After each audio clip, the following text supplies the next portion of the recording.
Hello नमस्कार good evening प्यारे साथियों, कैसे हैं आप सभी। तो मैं केश नरवाल आप सभी का आपके अपने परिवार SWN पर प्रशासित करता हूं। आशा करता हूं साथियों आप सभी अच्छे होंगे। तो प्यारे साथियों, आज जो आपका हम टॉपिक आपका स्टार्ट करने जा रहे हैं आपका एनालिटिकल रीजनिंग, यानी कि आपका एनालिटिकल आपका पोर्शन आपका रीजनिंग का, जिसके अंदर आपके कथन निष्कर्ष है, कथन पूर्वधारणा है, कथन तर्क हैं आपके। काफी टॉपिक इसमें आपके आते हैं। अच्छा वेटेज आपका एग्जाम में होता है, चाहे वो आपका यूपी पुलिस हो, यूपीएसआई हो, चाहे वो आपका रेलवे का एग्जाम हो, चाहे एसएससी का एग्जाम हो। सभी एग्जामों में आपका क्या नाम है, आपका लॉजिकल रीजनिंग यानी कि एनालिटिकल रीजनिंग का आपका वेटेज आपका अच्छा खासा आपको देखने को मिलता है। सबसे बड़ी बात आपकी आती है कि हम क्वेश्चन को गलत कैसे कर देते हैं। गलत करने का एक ही आपका इसमें वो रहता है कि आपका कथन निष्कर्ष, कथन पूर्व धारणाएं और आपका कथन कार्यवाही या आपका तर्क, इनमें आपका हम भिन्नताओं को नहीं पहचान पाते हैं कि तीनों में आपका, चारों में आपका अलग अलग क्या है।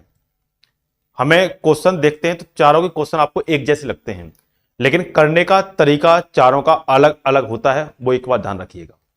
जैसे आपका हम समझते हैं, आपको पता है टॉपिक की यदि हम बात करें, जैसे अगर लॉजिकल रीजनिंग में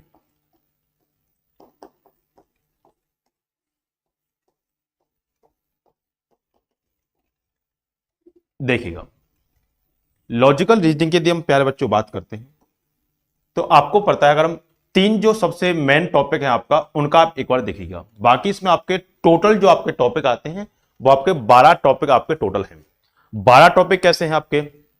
कथन निष्कर्ष, कथन तर्क, कथन पूर्वधारणा, कथन कार्रवाई, कारण एवं आपका प्रवाह, कारण एवं आपका क्या नाम है अभिकथन, अभिकथन एवं कारण, आपके डिसीजन मेकिंग, डाटा सफिशिएंसी, आपका बहुत बड़ा पोर्शन आपका इस टॉपिकों का आपका आता है। इधर रखिएगा। जैसे हम पहले देखते हैं निष्कर्ष, आपका आता है पूर्व धारणाएं।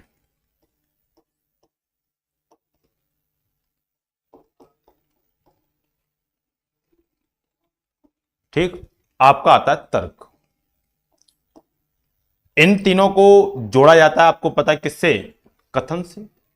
ठीक है, आपका बताएंगे कथन क्या होता है, उसके बारे में देखेंगे। देखो, सबसे पहली बात समझने का एक चीज प्रयास करिएगा कि निष्कर्ष क्या होता है। निष्कर्ष होता है आपका जो कथन, जो आपका बात लिखी हुई है, वही बात निष्कर्ष में या तो ज्यों का त्यों आए या उससे सीधा संबंध रखे, उसको आपका निष्कर्ष बोलते हैं। और निष्कर्ष जो आपका होता है साथियों, वो 100% ट्रू होता है, यानी कि आपका 100% सही होना चाहिए। जो कथन में बात बोली गई है उसी से रिलेट करना चाहिए आपका क्या नाम है, निष्कर्ष। और निष्कर्ष का मतलब है 100% अगर वो ट्रू है, यानी 100% सही है, तो ही वो निष्कर्ष क्या होगा, आपका मान्य होगा। ये ध्यान रखिएगा। अगर वो लेस देन 100% है तो लेस देन 100% को निष्कर्ष नहीं बोलते हैं। लेस देन 100% का मतलब होता है पूर्ण धारणा है। ठीक, तो बात अब क्लियर हुई नहीं हुई? लेस देन 100%, लेस देन 100% का मतलब होता है 100 से कम। जो बात 100% सही हो जाए वो बात निष्कर्ष होती है, और जो बात लेस देन 100% हो वो बात क्या होती है, पूर्व धारणा। पूर्व धारणा का मतलब संभावनाएं, धारणाएं अपने अपने अनुमान, यानी कि जिसमें आप हम सोच सकते हैं, तो सोच सकते हैं वो आपका पूर्व धारणाएं होती हैं। जिसमें आप अपना माइंड नहीं लगा सकते, यानी सोच नहीं सकते, कुछ भी एक्स्ट्रा नहीं सोच सकते, जैसा कथन है उसी से रिलेट होना चाहिए, वो आपके होते हैं निष्कर्ष। तर्क क्या होती हैं? तर्क अपने होते हैं, स्वयं के तर्क होते हैं। स्वयं के तर्क जो होते हैं आपके, वो दो प्रकार के होते हैं। स्वयं के तर्क होते हैं, एक आपका हां में तर्क होता है, एक आपका किस में होता है, नहीं में होता है, यानी कि ना में। तर्क आपके दो होते हैं, स्वयं के होते हैं, वो खुद के अपने स्वयं के होते हैं कि आपकी पढ़ाई कैसी है, तो आपकी पढ़ाई अच्छी चल रही है, हाँ आपकी पढ़ाई अच्छी चल रही है, नहीं आपकी पढ़ाई अच्छी नहीं चल रही है, तो आपके स्वयं के तर्क है। तर्क एक अच्छा खासा टॉपिक बनता है जिसमें प्रश्न ज्यादातर बच्चा गलत करने के चांसेस आपके ज्यादातर होते हैं, क्योंकि यहां भिन्नताओं को पहचानना बहुत अच्छी कनाप का एक, जो बच्चा अच्छे लेवल का होता है वही बच्चा यहां भिन्नताएं पहचान सकता है। इनको करना फिर भी आसान होता है। तो सबसे पहले एक चीज देखिएगा, सबसे पहले टॉपिक डाल लीजिएगा कथन एवं निष्कर्ष। सबसे पहला टॉपिक साथ डाल लीजिए कथन एवं निष्कर्ष। कौन सा जी? कथन एवं निष्कर्ष। सबसे पहला टॉपिक देखिए, स्टेटमेंट कॉन्क्लूजन।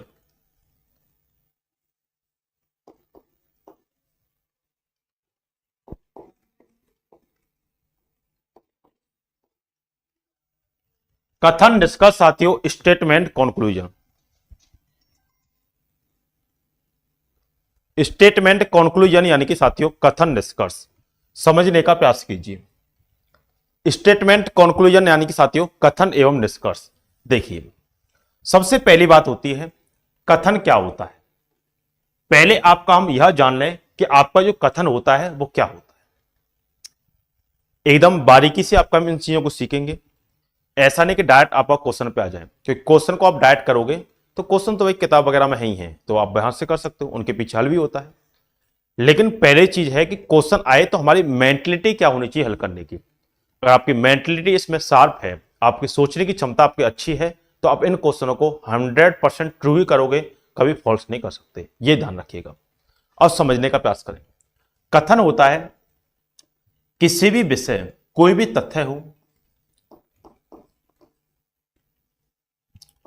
किसी भी विषय के बारे में जो भी जानकारी प्रदान होती है वो आपका क्या कहलाता है, कथन कहलाता है। किसी भी विषय के बारे में जानकारी दी जाए वो आपका क्या होता है प्यारे बच्चों, कथन होता है। किसी भी विषय के बारे में जानकारी हमें प्राप्त हो तो वो आपका कथन होता है। विषय किसी भी मुद्दे से रिलेटेड हो सकता है। किसी देश की अर्थव्यवस्था हो सकती है, किसी क्या नाम आपका कोई घटना हो सकती है, आकस्मिक कोई घटना हो सकती है, या प्रदूषण से रिलेटेड कोई आपका कथन हो सकता है, या आपका किसी अस्पताल से रिलेटेड, एजुकेशन से रिलेटेड, आपका स्पोर्ट्स से रिलेटेड कोई भी आपका कथन हो सकता है। ये ध्यान रखिएगा, ठीक है। तो स्टेटमेंट जो होता है, कथन जो होता है, कथन आपका किसी भी विषय से जुड़ा हो सकता है, उस विषय के बारे में जानकारी दे, वही साथियों क्या होता है, कथन होता है, ठीक है। कोई विषय है, उस विषय के बारे में जानकारी दे, वही आपका कथन होता है। याद रहे, जिस विषय के बारे में जानकारी आपको दी जाती है, तो ऐसा नहीं कि पूरा विस्तार से आपको जानकारी दी जाए। जानकारी जो साथियों आपको दी जाती है वो बहुत ही कम शब्दों में आपको जानकारी दी जाती है। हो सकता है कि आपका 3 से 4 लाइनों को वो एक लाइन में ही बोल दे, केवल और केवल, ठीक है। जब 3 से 4 लाइनों को एक लाइन में बोल दे तो इसका मतलब क्या होता है, आपको जो एक लाइन दी है उसी को आपको 3 से 4 लाइनों में सोचना है। उसी के आधार पर आपके निष्कर्ष दिए होते हैं, उनमें आपको सही या गलत आपको लगाना होता है। यह बात ध्यान रखिएगा। अब समझिए कि कोई भी जो आपका क्या नाम है कथन है, कथन किसी विषय से रिलेटेड होता है, उस विषय के बारे में जानकारी देना ही क्या कहलाता है साथियों, आपका कथन कहलाता है। यहां तक आपको क्लियर हुई? किसी विषय के बारे में जानकारी देना ही क्या कहलाता है, कथन कहलाता है। अब साथियों निष्कर्ष क्या होते हैं, तो मैंने आपको बताया जो भी विषय आए, उस विषय जो भी विषय है या तो वो ज्यों का त्यों हो, ठीक साथियों, जो भी विषय है या तो वो ज्यों का त्यों हो या सीधा संबंध रखे, सीधा संबंध रखे। मैंने आपको 2 पॉइंट बताए कि जो आपका विषय दिया हुआ है वह विषय से ही या तो सीधा संबंध रखे या ज्यों का त्यों हो, वही निष्कर्ष क्या होता है, मान्य होता है। जैसे मान लीजिए किसी क्रिकेट के बारे में मान लीजिए कथन में बात की गई, कथन में क्रिकेट के बारे में बात की गई, या मान लीजिए कि भारतीय टीम का वर्तमान में टेस्ट क्रिकेट में आपका प्रदर्शन बहुत ही बेकार चल रहा है, यह कथन है। तो जो आपके पूर्व आपका निष्कर्ष होंगे, उस निष्कर्षों में ही ध्यान रखिएगा, उसमें टेस्ट क्रिकेट के ही बारे में जानकारी दी होनी चाहिए। केवल और केवल किसके बारे में, इंडिया के बारे, किसी अन्य देश के बारे में नहीं, और ना ही इंडिया के हम T20 या वनडे क्रिकेट के या IPL के बारे में हम जानकारी नहीं दे सकते। केवल और केवल टेस्ट क्रिकेट की बात हुई है तो टेस्ट क्रिकेट की ही बात करेंगे, यह ध्यान रखिएगा, ठीक है। 1 सेकेंड रुकिएगा।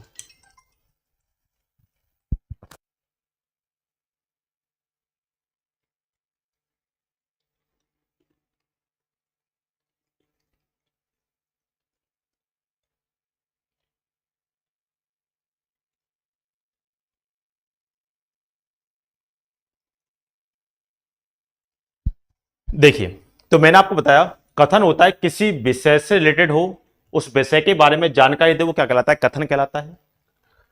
वह विषय से ही निष्कर्ष या तो ज्यों का त्यों हो या फिर सीधा संबंध रखता हो, वही निष्कर्ष क्या होता है, सही होता है। यानी कि सीधा पॉइंट है कि क्या मतलब आपका कि जो निष्कर्ष है उसका संबंध कथन से होना अनिवार्य है। कथन के आप परे नहीं जा सकते। अगर कथन के परे आप जाओगे तो वो बात क्या होंगी साथियों, गलत होंगे, ये ध्यान रखिएगा। यानी कि सीधा मतलब मैंने आपको बताया कि ज्यों का त्यों या सीधा संबंध हो वह बात क्या होती है, सही होती है। वह बात क्या होगी साथियों, सही होगी। अगर कथन के परे जाएंगे, कथन के परे, परे का मतलब होता है अलग, कथन से अलग जाओगे, कथन के परे जाएंगे तो वह बात क्या होंगी साथियों, निष्कर्ष नहीं मान्य होंगे, ये ध्यान रखिएगा। तो मैंने आपको बताया जो भी आपका विषय दिया हुआ है वह विषय सीधा का सीधा कथन से जुड़ा होना चाहिए। जो आपका निष्कर्ष में दिया हुआ है बस सीधा कथन से संबंध रखे, ज्यों का त्यों हो, तभी वह आपका मान्य होता है। अगर थोड़ा सा भी कथन के परे जाएगा तो आप उसे क्या करेंगे साथियों, गलत करेंगे, यह ध्यान रखिएगा। जैसे मान लीजिए कथन में आपके मासिक वेतन की अगर बात हुई है और निष्कर्ष में मान लीजिए बात करें पेंशन की, तो वो बात गलत होगी। लेकिन आप ये सोचते हो कि दोनों में सैलरी के बारे में बात हुई है तो ये बात गलत है, ध्यान रखिएगा। अगर मासिक वेतन के ऊपर बात है तो उसी के नीचे आपकी चर्चा मासिक वेतन पे ही की जाएगी, ना कि आपका क्या नाम है, पेंशन के रूप में। ये आपको क्लियर हुई? तो हमने 2 पॉइंट आपके समझे कि आपका कथन जो होता है वो आपका किसी विषय से रिलेटेड साथियों क्या होता है, आपका जुड़ा होता है। ये आपका हमने सीखा। तो मैंने आपको बताया कथन जो होता है वो किसी विषय से रिलेटेड आपका जुड़ा होता है। ठीक है, ये बात आपको क्लियर हुई? अब समझिए, ये पहला पॉइंट है, डाल लीजिएगा पॉइंट नंबर 1। ठीक है, पॉइंट नंबर 1। पॉइंट नंबर 2 देखिए, पॉइंट नंबर 2 क्या कहता है वो समझने का प्रयास करें। पॉइंट नंबर 2 कहता है साथियों कि यदि कोई सरकार का निर्णय है, सुप्रीम कोर्ट का निर्णय है, हाई कोर्ट का निर्णय है या संसद यानी कि पार्लियामेंट का कोई निर्णय है, तो वो साथियों क्या होता है, हमेशा मान्य होता है। ठीक है, इनके द्वारा कोई भी निर्णय आपका दिया जाएगा, इनके द्वारा कोई भी निर्णय लिया जाए वो हमेशा क्या होता है साथियों, मान्य होता है। ये ध्यान रखिएगा, कोई भी निर्णय लिया जाए मान्य होता है हमेशा। अब बात यह आती है कि कोई भी सरकार के द्वारा, संसद के द्वारा, सुप्रीम कोर्ट हो, हाई कोर्ट हो, कोई भी निर्णय लिया गया तो मान्य होता है, ये ध्यान रखें। अब कोई भी निर्णय लिया गया तो मान्य होगा, लेकिन बात यह आती है कि जो निर्णय लिए जाते हैं, क्या लिए जाते हैं प्यारे बच्चों, जो निर्णय लिए जाते हैं उसमें 2 धारणाएं बनती हैं। एक तो होती है निर्णय में कि जनहित की बात होती है, जनहित का मतलब होता है जनता का हित। एक होता है अनहित, अनहित का मतलब जनता के हित की बात ना, उसमें उसे बोलते हैं अनहित। ठीक है, एक तो होता है जनहित यानी कि जनता के हित में बात हो, एक होता है अनहित। अब जैसे मान लीजिए कोई सरकार का निर्णय है, कोई सरकार पॉलिसी लेके आई, कोई नोटिस निकाला, नोटिस बेस जो आएंगे वो आपके पूर्व धारणाओं में आते हैं, यहां नहीं आते। लेकिन मैंने आपको बताया कि कोई भी सरकार का निर्णय है, तो कोई भी सरकार का निर्णय है या सुप्रीम कोर्ट, हाई कोर्ट, संसद का कोई भी निर्णय है तो निर्णय हमेशा मान्य होते हैं। लेकिन अपेक्षा ऐसा नहीं है कि निर्णय जो भी होगा वो जनहित की बात हो। हमेशा ऐसा नहीं होता कि जनहित की बात हो, कुछ व्यक्तियों की जनहित की बात होती है, कुछ के अनहित की बात होती है। कोई भी सरकार पॉलिसी लेके आए, कोई भी निर्णय लेके आए तो ऐसा नहीं हो सकता कि 100% लोगों के वो जनहित की बात हो। कुछ ही यानी कि 80%, 75%, 90% हम कह सकते हैं कि वो जनहित की बात होती है, बाकी कुछ लोगों के वो अनहित की बात होती है। जैसे मान लीजिए आपके गांव में या आपके शहर में सड़क का चौड़ीकरण हो रहा है, और सड़क का चौड़ीकरण हो रहा है, मान लीजिए पहले इतनी चौड़ी सड़क थी और उस सड़क को मान लीजिए इस प्रकार से चौड़ाया जा रहा है, बढ़ाया जा रहा है। अब बढ़ाया जा रहा है तो यहां जो अतिक्रमण होगा या जो घर होंगे वो आपके साथियों आपको पता है तोड़े जाएंगे, और जो तोड़े जाएंगे तो ये जो तोड़े जाएंगे तो ये तो इनके अनित की बात हुई ना, इनके अनित की बात है। लेकिन बाकी जो यहां लोग चलेंगे इस रोड पे होकर के तो उनके क्या है, जनहित की बात है। तो रोड का चौड़ीकरण होना एक जनहित की बात होती है। लेकिन इनके अगर मकान जाएंगे या कोई भी अवैध होगा तो आपको पता है वो टूटेगा, तो इसका मतलब इनके अनित की बात होती है। तो मैंने आपको बताया कोई भी सरकार का निर्णय हो वो 100% लोगों के जनहित की बात नहीं होती, कुछ लोगों के अनित की भी बात होती है। तो आपको ध्यान रखें, ऐसा नहीं सोचना है, क्योंकि आप क्या करते हो कि जैसे मान लीजिए कथन आया तो आप अपने ऊपर ले जाते हैं कि हमारे अनित की बात है और हमारे अनित की बात है तो बात होगी गलत होगी। ऐसा नहीं है, ये ध्यान रखिएगा। तो यानी कि सरकार का कोई भी निर्णय हो वो साथियों क्या होता है, मान्य होता है, ध्यान रखिएगा। चलिए, नंदू, हेमंत, अजय, सभी को राधे राधे, जय श्री राम सभी को, जितने भी साथी हैं। चलिए एक सेकंड रुकिएगा।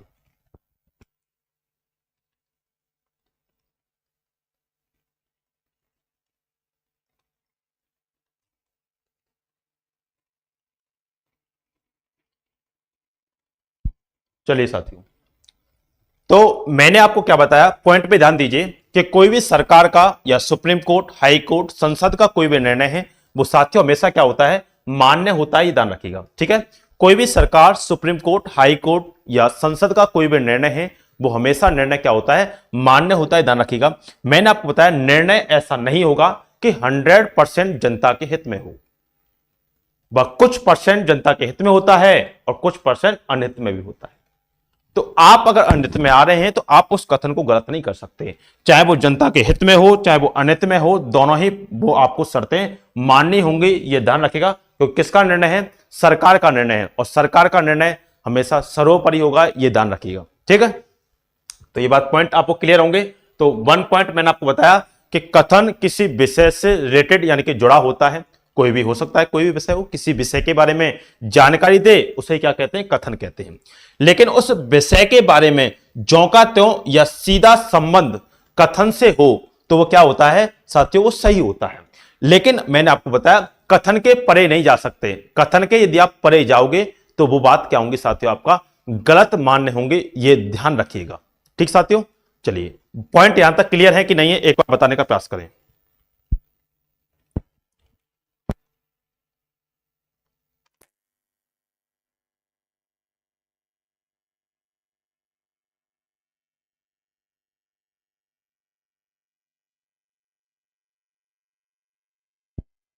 चलिए साथियों, तो यहां तक बात आपको क्लियर हुई। तो मैंने आपको क्या बताया, यहां तक आपको बात समझ में आई होगी। 2 पॉइंट आपको मैंने बताए हैं कि कथन जो होता है वो किसी विषय से रिलेटेड जानकारी देता है।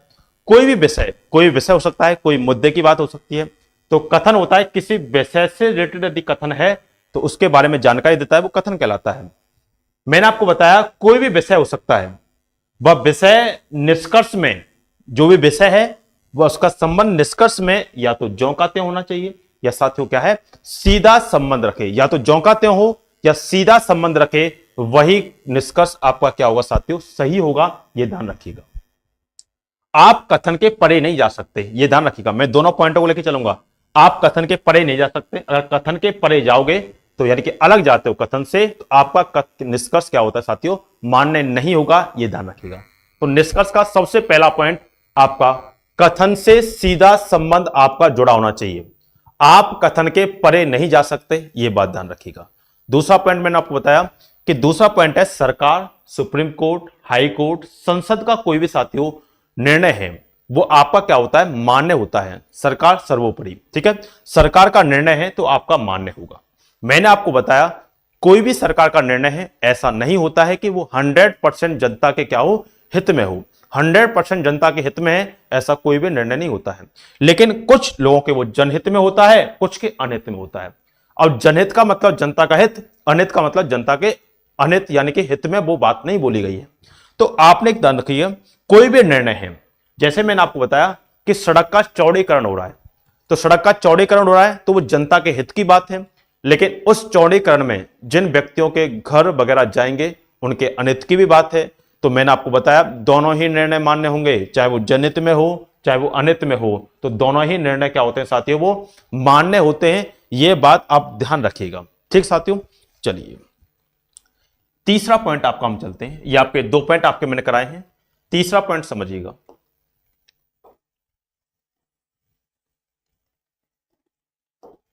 देखिए साथियों,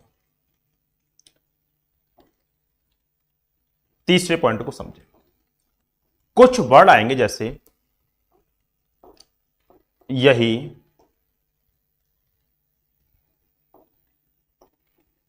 एकमात्र तरीका है। एक वर्ड होता है यही एक तरीका है, दोनों में अंतर पहचाने। मैंने आपको बोला यही एकमात्र तरीका है, और यह एक तरीका है या यही एक तरीका है, दोनों वर्ड एक ही हैं। तो समझिए, मैंने आपसे बोला कि कथन निष्कर्ष, हम टॉपिक कौन सा पढ़ रहे हैं, कथन निष्कर्ष, कि कथन निष्कर्ष पढ़ने का यही एकमात्र तरीका है। इसका मतलब क्या है, आपके अलावा और कोई तरीका नहीं है। या मैं बोलता हूं कि रीजनिंग का मैं ही एकमात्र अच्छा टीचर हूं, तो यह बात क्या होती है, गलत होती है, यह ध्यान रखिएगा। आप एक ही चीज को 100% सत्य नहीं मान सकते, यह बात ध्यान रखिए, पॉइंट इसमें। तो यही एकमात्र तरीका है, तो ये पॉइंट अगर निष्कर्ष में आते हैं तो यह बात क्या होती है, गलत होती है। ध्यान रखिएगा कि वित्तीय घाटों, जैसे मान लीजिए सरकार के वित्तीय घाटों को पूरा करने का यही एकमात्र तरीका है कि आपका टैक्स यानी करों की वृद्धि कर दी जाए, तो यह बात गलत होती है कि वित्तीय घाटों को पूरा करने का यही एकमात्र तरीका है कि आपका करों में यानी टैक्स में आपका क्या कर दी जाए, वृद्धि कर दी जाए। तो ध्यान रखें, वित्तीय घाटों को पूरा करने का एकमात्र यही तरीका नहीं है कि आप करों में वृद्धि कर दें, उसके अलावा भी और काफी आपके तरीके होते हैं। जैसे आपका जिस देश का आयात या निर्यात पे, दोनों पे डिपेंड होता है। तो जिस देश का, साथियों ध्यान रखें, निर्यात ज्यादा होगा, जैसे आपके देश में मान लीजिए गेहूं ज्यादा उत्पादन में है, या चावल का उत्पादन ज्यादा है, या किसी का भी कोयले का उत्पादन ज्यादा है, या जिसका भी उत्पादन ज्यादा है, आप उस चीज का ज्यादा से ज्यादा निर्यात कीजिए। आप ज्यादा से ज्यादा निर्यात करोगे तो आपकी अर्थव्यवस्था ऑटोमेटिक बढ़ती है, आपको यह पता है। तो हमने बोला कि यही एकमात्र तरीका है, ये पॉइंट क्या होते हैं, गलत होते हैं। यही एक तरीका है, मैंने बोला कथन निष्कर्ष पढ़ने का यह एक तरीका है। यह एक तरीका का मतलब होता है, ये मर्यादा में रहकर बोला गया वर्ड है, मर्यादित वर्ड है, हद में रहना। हद में रहना का मतलब होता है मर्यादित वर्ड। तो यह एक तरीका है, तो ये मर्यादित वर्ड है, ये बात क्या होती है, सही होती है। यही एकमात्र तरीका है, ये पॉइंट क्या होगा आपका, गलत होगा। यहां तक आप एकदम समझ चुके होंगे, कोई भी आपका इसमें दिक्कत नहीं होनी सकती। चौथा पॉइंट, पॉइंट नंबर 4, जो कि बहुत ही इंपॉर्टेंट है, वो समझिएगा। पॉइंट नंबर 4 क्या है वो समझिए। जैसे ध्यान रहे साथियों, कथन जो आपका होता है वो हमेशा सकारात्मक होता है। ठीक साथियों, कथन जो आपका होता है वो हमेशा सकारात्मक होता है। कथन साथियों आपका जो होता है वो हमेशा क्या होता है, सकारात्मक। राकेश पाठक, राधा राधे, सभी को राधा राधे, जय श्री राम सभी को। चलिए, कथन जो आपका होता है वो सकारात्मक होता है। यदि मान लीजिए कथन आपका सकारात्मक है तो निष्कर्ष भी साथियों ध्यान रहे सकारात्मक ही सही होगा। अगर निष्कर्ष नकारात्मक है, चलो इस पॉइंट को अगले पॉइंट पे समझिए, क्योंकि ये पॉइंट बड़ा है थोड़ा, इस पॉइंट को समझाना है मुझे थोड़ा अच्छे से। 4 पॉइंट है आपका, देखिए समझिए। कथन जो होता है प्यारे बच्चों, वो हमेशा याद रखिएगा सकारात्मक। सकारात्मक का मतलब ये नहीं है कि इसमें नहीं वर्ड नहीं आएगा। सकारात्मक का मतलब होता है पॉजिटिव थिंग को वो दर्शाता है। सकारात्मक का मतलब क्या होता है प्यारे बच्चों, वो पॉजिटिव थिंग को दर्शाता है, ध्यान रखिएगा। तो सकारात्मक का जो मतलब होता है वो पॉजिटिव थिंग को आपका दर्शाता है। नहीं वर्ड भी ऐसा नहीं होता है कि नकारात्मक ही होगा, नहीं वर्ड, नहीं वर्ड भी एक पॉजिटिव थिंग को दर्शाता है, वो भी एक पॉजिटिव वर्ड होता है, ये ध्यान रखिएगा। तो मैंने बोला कथन जो होता है वो हमेशा क्या होता है, सकारात्मक होता है। अगर कथन सकारात्मक है तो ध्यान रखिएगा निष्कर्ष भी जो होगा, क्योंकि कथन से ही निष्कर्ष निकाले जाते हैं, और निष्कर्ष भी जो होगा साथियों वो सकारात्मक सोच के साथ होना चाहिए। सकारात्मक, अगर सकारात्मक है सही होगा, अगर वही नकारात्मक है तो वो क्या होगा, गलत होगा।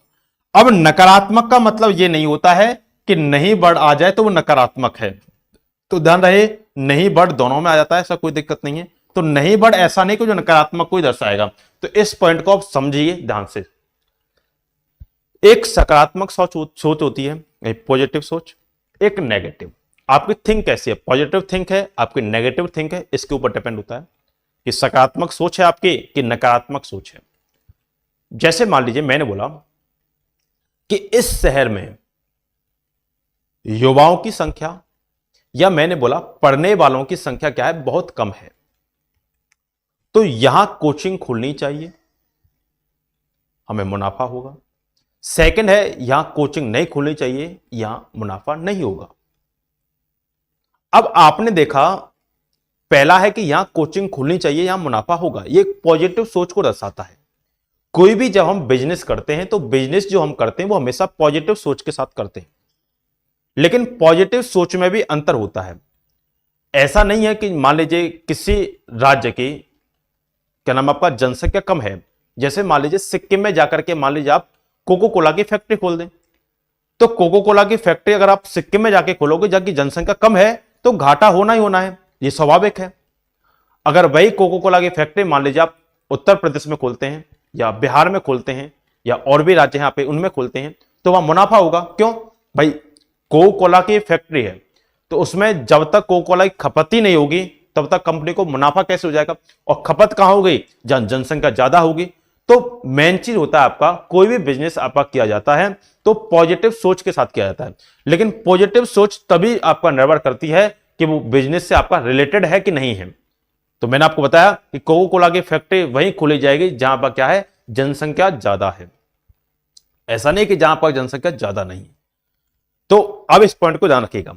अब मैंने आपको बताया कि इस क्षेत्र में या इस शहर में युवाओं की संख्या बहुत कम है, या युवाओं की जगह आप रख सकते हो पढ़ने वालों की संख्या बहुत कम है, तो यहां कोचिंग खुलनी चाहिए।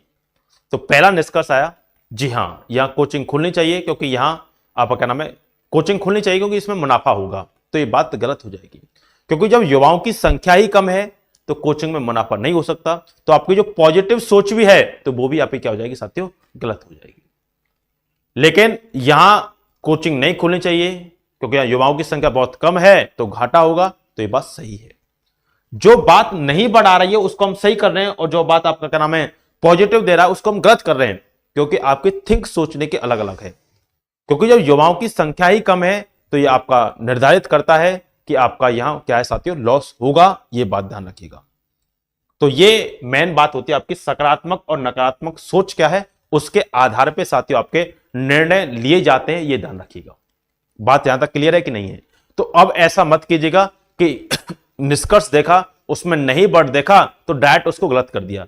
तो नहीं बढ़ भी सही होता है, यह बात ध्यान रखिएगा। मैंने कब बताया कि सोच के ऊपर डिपेंड करता है, आपकी पॉजिटिव थिंक है कि आपकी नेगेटिव थिंक है, कि आपकी सकारात्मक सोच है कि साथियों आपकी नकारात्मक सोच है। उसी के आधार पे कथन निष्कर्षों को सही या गलत हम करते हैं, निष्कर्ष को। नेक्स्ट पॉइंट, ठीक साथियों, नेक्स्ट पॉइंट पे बढ़ते हैं प्यारे बच्चों। पॉइंट नंबर 5 आपके, एक बार मैं दोबारा बता दूंगा सही पॉइंटों को, टेंशन न लेना, ठीक है।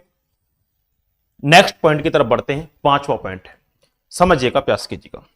जैसे कभी कभार क्या होता है, कोई भी सार्वभौमिक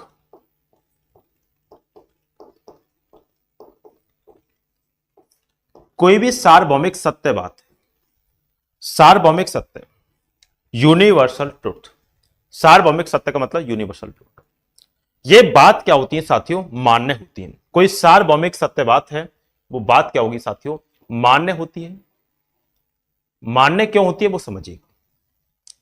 जैसे मैंने बोला कि जितने भी आपके जैसे क्रिकेट की गेंद जब खिलाड़ी कैच करता है, जैसे मान लीजिए ऊपर से आती हुई गेंद को खिलाड़ी कैच करता है तो उसके हाथ स्वतः ही पीछे की तरफ जाते हैं। इसमें क्या होता है, साइंस है, इसमें नियम लगते हैं, न्यूटन का लॉ लगता है इसमें।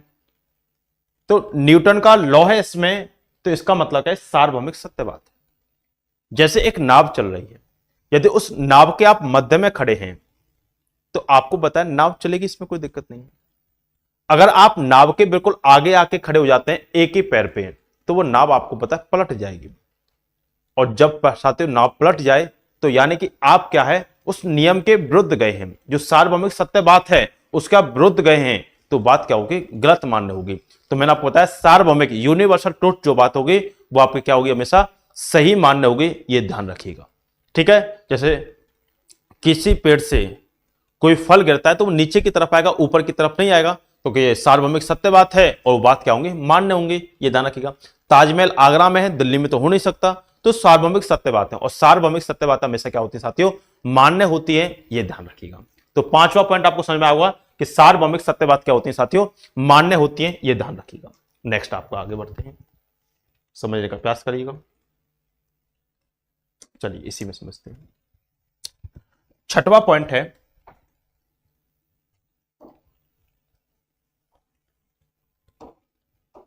पॉइंट नंबर 6, सलाह।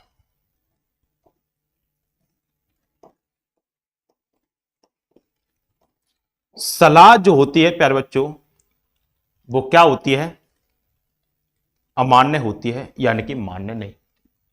लेकिन सलाह में भी पॉइंट है कि सलाह किसके द्वारा दी जा रही है, यह भी आपको सोचना होता है कि सलाह, मान लीजिए यदि किसी, वैसे आप ध्यान रखिएगा सलाह क्या होती है, गलत होती है, लेकिन पॉइंट है अगर सलाह किसी अनुभवी व्यक्ति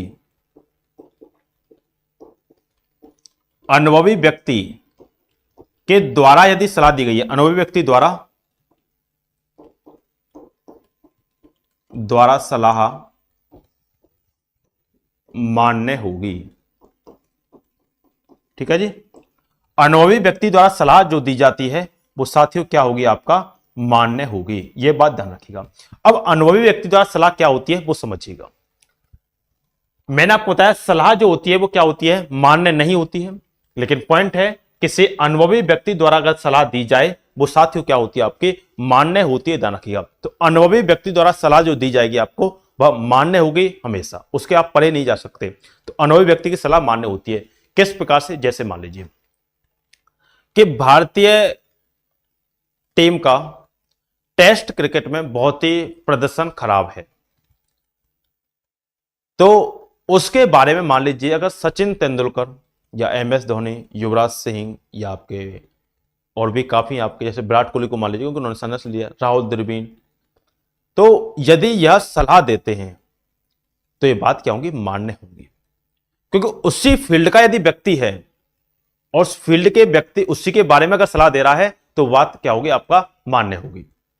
जैसे राजनीति के क्षेत्र में आते हैं तो कांग्रेस का जो आपका प्रदर्शन है वो पिछले आपके 10 साल से आपका बहुत ही बेकार आपका चल रहा है, तो उसके बारे में अगर मान लीजिए कोई भी राजनीतिक व्यक्ति यदि सलाह देता है तो बात क्या होगी साथियों, मान्य होगी।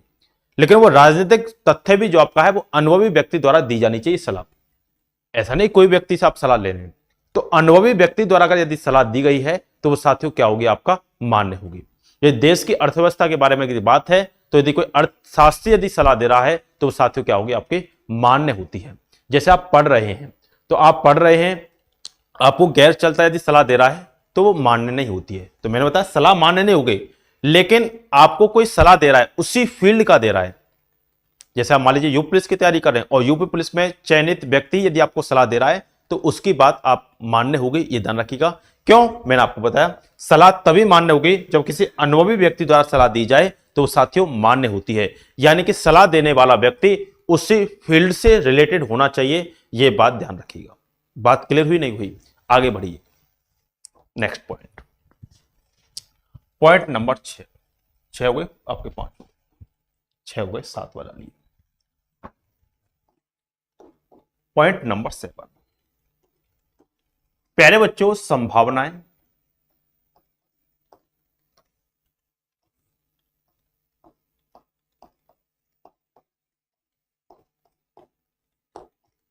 संभावनाएं, नेक्स्ट आपका आता है अनुमान,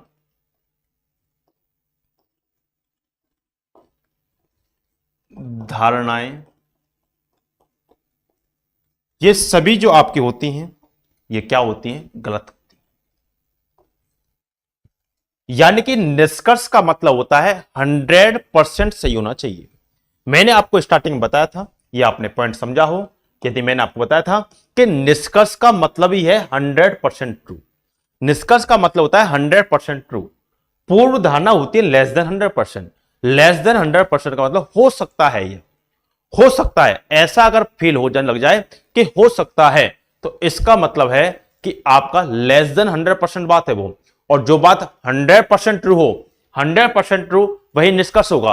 तो यानी कि आपने देखा कि संभावनाएं, अनुमान, धारणाएं, ये सभी वर्ड क्या होंगे साथियों, गलत मान्य होंगे। ये ध्यान रखिएगा। गलत क्यों होंगे? क्योंकि यह 100% ट्रू बात नहीं होती है, 100% सत्यता को नहीं दर्शाते आपके। ठीक है, क्योंकि पूर्व धारणा का मतलब हो सकता है, धारणाएं, पूर्व धारणाएं या संभावनाएं, ये सभी हो सकते हैं आपके, हो सकता है, इस वर्ड को दर्शाते हैं। तो यह वर्ड क्या होंगे आपके, मान्य नहीं होते हैं, अमान्य होते हैं। ये ध्यान रखिएगा।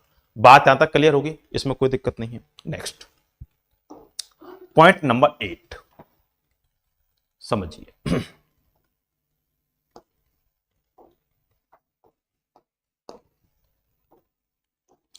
पॉइंट नंबर 8 है प्यारे बच्चों, जैसे आपने देखा होगा कभी कभार केवल,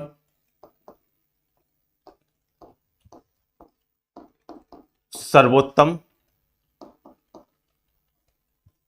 सभी,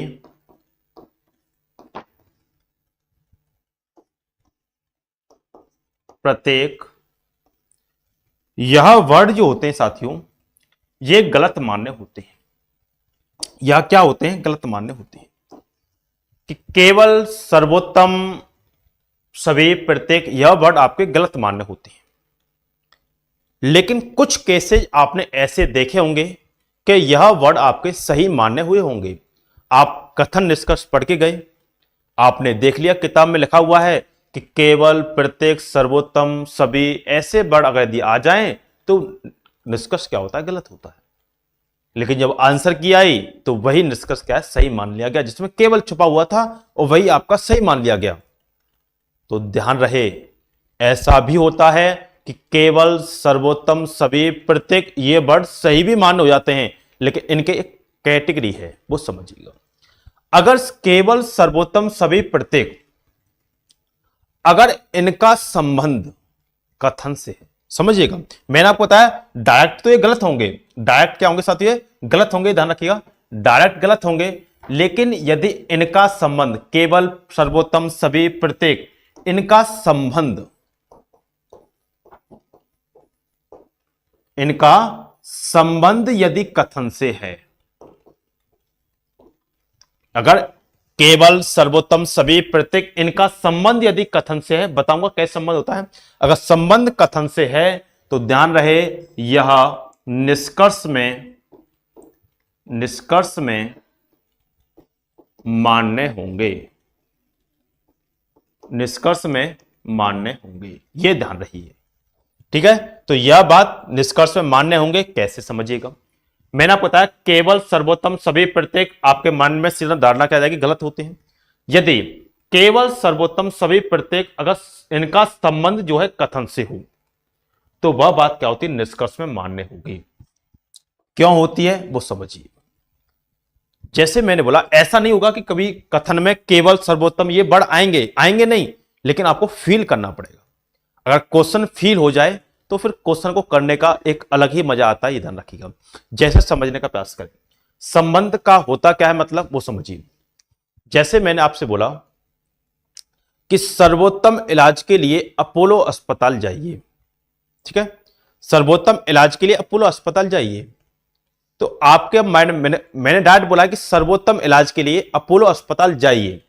तो सर्वोत्तम वर्ड का उपयोग, सर्वोत्तम वर्ड का उपयोग कथन में है कि सर्वोत्तम अगर यदि आपको इलाज कराना है तो आप कहां जाइए साथियों, अपोलो अस्पताल में जाइए।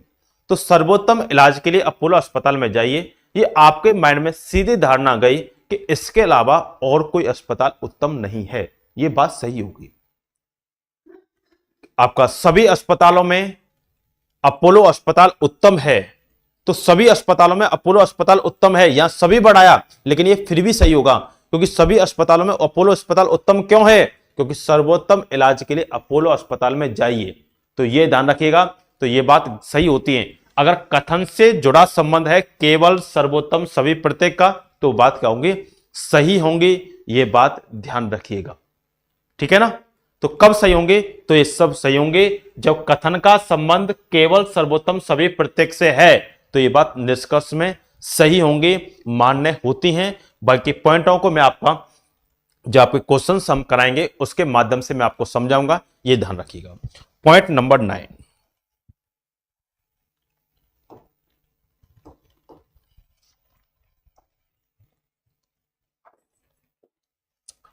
पॉइंट नंबर 9 है साथियों,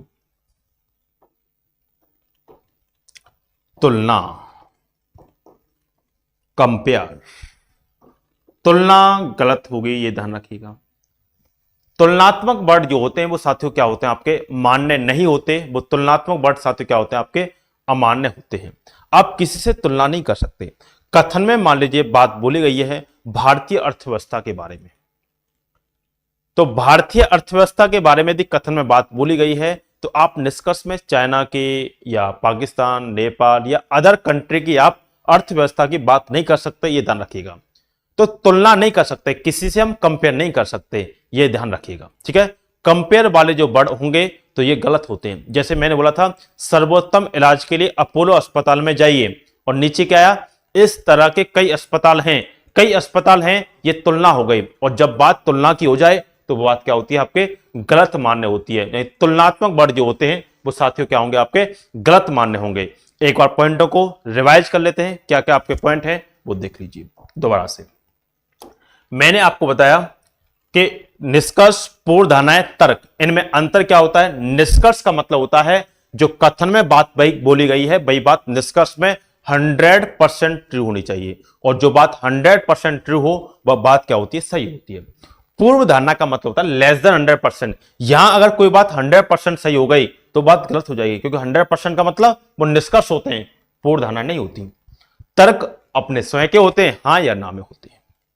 नेक्स्ट, मैंने आपको बताया कथन क्या होता है। कथन किसी विषय से रिलेटेड होता है, किसी विषय से जुड़ा होता है कथन। तो कथन जो होगा वो किसी विषय से जुड़ा होता है, किसी विषय के बारे में जानकारी देता है, वही कथन कहलाता है। और उस विषय का संबंध निष्कर्ष से ज्यों का त्यों हो या सीधा संबंध रखता है तो वो निष्कर्ष क्या होता है, मान्य होता है। यदि आप कथन के परे जाते हैं या अलग जाते हैं तो आपका क्या होगा, निष्कर्ष आपका मान्य नहीं होगा। आप कथन के परे नहीं जा सकते, ध्यान रखिएगा। सेकंड पॉइंट, सरकार, सुप्रीम कोर्ट, हाई कोर्ट, संसद का निर्णय साथियों क्या होता है, मैंने आपको बताया मान्य होता है। सरकार, सुप्रीम कोर्ट, हाई कोर्ट, संसद का निर्णय हमेशा मान्य होगा, निर्णय मान्य होता है। चाहे वो आपके जनहित की बात हो, चाहे वो आपके अनित की बात हो, वो हमेशा निर्णय मान्य होंगे। आप उसके अगेंस्ट नहीं जा सकते। अगर सरकार के अगेंस्ट जाओगे तो बात क्या होंगी, आपकी गलत होंगी। यही एकमात्र तरीका है, ये बड़ गलत होता है, हमेशा गलत होगा। यही एक तरीका है, ये बात क्या होती है, सही होती है। यही एकमात्र तरीका का मतलब है इसके अलावा और कोई तरीका नहीं है, इसके अलावा और कोई तरीका नहीं है। तो ये आपका अहंकार इस वर्ड को आपका दर्शाता है, ये ध्यान रखिएगा। तो यही एकमात्र तरीका है, ये गलत है। यही एक तरीका है, ये बात सही है। 3 पॉइंट हो गए। चौथा पॉइंट होता है कथन हमेशा सकारात्मक सोच को दर्शाता है। कथन किसी भी विषय से रिलेटेड होता है तो वो एक सकारात्मक सोच को दर्शाता है। सकारात्मक और सकारात्मक सोच दोनों में अंतर है, ध्यान रखिएगा। सकारात्मक का मतलब होता है जिसमें नहीं बढ़ना है, नहीं बढ़ नहीं होगा वो सकारात्मक है। लेकिन सकारात्मक सोच का मतलब होता है नहीं बढ़ भी आ सकता है, वह भी सकारात्मक सोच होती है, ये ध्यान रखिएगा। निष्कर्ष, कथन से ही निष्कर्ष निकाले जाते हैं। तो जब कथन सकारात्मक है तो निष्कर्ष भी सकारात्मक होना चाहिए। सकारात्मक का मतलब ये नहीं है कि सकारात्मक नहीं बढ़ना हो, वो तो सकारात्मक है। सकारात्मक का मतलब है पॉजिटिव थिंक होनी चाहिए, सकारात्मक सोच होनी चाहिए, तो बात क्या होगी, मान्य होगी। सार्वभौमिक सत्य बात है। सार्वभौमिक सत्य बात का मतलब है यूनिवर्सल ट्रूथ, यानी कि जो साइंस के जो नियम हैं वो सभी मान्य होंगे, ये ध्यान रखिएगा। सलाह हमेशा गलत होती है। यदि किसी अनुभवी व्यक्ति द्वारा सलाह दी जाती है तो वह क्या होती है साथियों, मान्य होती है। नेक्स्ट पॉइंट, संभावनाएं, अनुमान, धारणाएं सभी बात क्या होंगी, आपकी गलत मान्य होंगी। नेक्स्ट, केवल सर्वोत्तम सभी प्रत्येक, ये बात क्या होती है साथियों, गलत मान्य होती है। यदि केवल सर्वोत्तम प्रत्येक सभी वर्ड का संबंध यदि साथियों आपका कथन से है, कथन से का मतलब मैंने बताया कि सर्वोत्तम इलाज के लिए अपोलो अस्पताल जाइए। तो सर्वोत्तम इलाज के लिए अपोलो अस्पताल जाइए, यह दर्शाता है कि अपोलो अस्पताल एक उत्तम अस्पताल है, क्योंकि बोला है सर्वोत्तम इलाज के लिए अपोलो अस्पताल में जाइए। तो सर्वोत्तम इलाज के लिए अपोलो अस्पताल में जाइए, यह एक इस चीज को दर्शाता है कि इसके अलावा और कोई अस्पताल नहीं है। सर्वोत्तम बोला है तो सर्वोत्तम इलाज के लिए अपोलो अस्पताल में जाइए। तो कथन में जो संबंध है वो केवल सर्वोत्तम सभी प्रत्येक का संबंध दिया है। अगर कथन में संबंध है तो वो निष्कर्ष में क्या होगा साथियों, मान्य होगा। अगर यहां हम बोलते हैं कि क्या नाम है आपका, सभी अस्पतालों में अपोलो अस्पताल उत्तम है, अगर ये निष्कर्ष है तो ये सही होगा, क्योंकि ऊपर ही बोला है सर्वोत्तम इलाज के लिए अपोलो जाइए। तो सभी अस्पतालों में अपोलो अस्पताल उत्तम है। और निष्कर्ष में सभी वर्ड भी आया है, लेकिन वो हमने सही करेंगे, ये ध्यान रखिएगा। 9th पॉइंट मैंने आपको लिखाया, तुलनात्मक जो वर्ड होते हैं वो आपके क्या होते हैं साथियों, गलत होते हैं, ये ध्यान रखिएगा। आप किसी से तुलना नहीं कर सकते। तो जितने साथियों मैंने आपके लिए पॉइंट लिखाए हैं, ये आपके 90% क्वेश्चनों में लागू होते हैं। एज इट इज टेंशन ना ले। 10% में आपको अगर क्वेश्चन अच्छे लेवल का आता है तो उसमें ये पॉइंट भी छुपे होंगे, हिडन पॉइंट होते हैं, ये पॉइंट छुपे होंगे, लेकिन आपको अपना भी दिमाग एक सकारात्मक सोच के साथ लगाना होता है, पॉजिटिव थिंक के साथ। पॉजिटिव थिंक के साथ का मतलब है इन पॉइंटों को सबको जोड़ के चलें कि सरकार के अगेंस्ट नहीं जा सकते, किसी से तुलना नहीं कर सकते, किसी की सलाह नहीं ले सकते, यही एकमात्र तरीका है। आप 100% किसी पे थोप नहीं सकते, कथन के परे नहीं जा सकते। तो ये वर्ड यदि आप सोच के चलोगे तो आपका क्वेश्चन कभी भी गलत नहीं होगा, ये ध्यान रखिएगा। आशा है कि आपको जो मैंने आपको बात बताई है वो आपको एकदम समझ में आई होंगी। यदि फिर भी यदि आपको कोई गलती लगती है तो आप दोबारा से देख सकते हैं वीडियो को, या कमेंट बॉक्स में बता सकते हैं। क्वेश्चनों पे चलते हैं, ठीक है। अब समझिए एक और पॉइंट कि यह आपको इसमें निष्कर्ष भी आपका ऑप्शन होते हैं।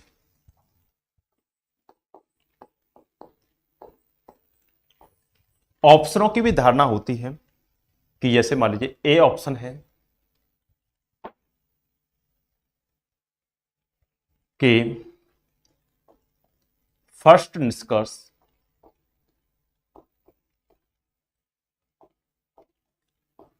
अनुसरण करता है।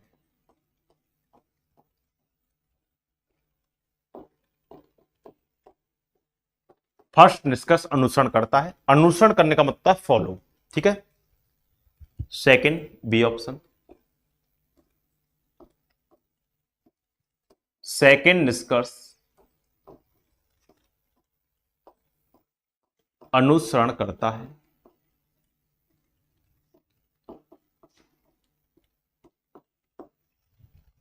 सी ऑप्शन है फर्स्ट और सेकंड दोनों निष्कर्ष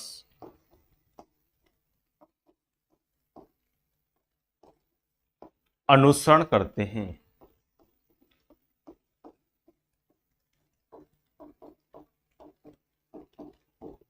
और ऑप्शन नंबर डी है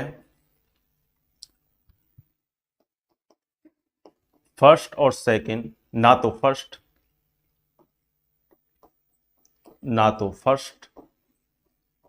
ना ही सेकंड निष्कर्ष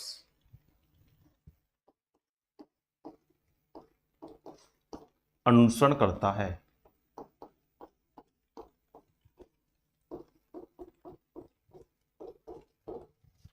और ऑप्शन नंबर ई है या तो फर्स्ट या सेकंड निष्कर्ष अनुसरण करता है।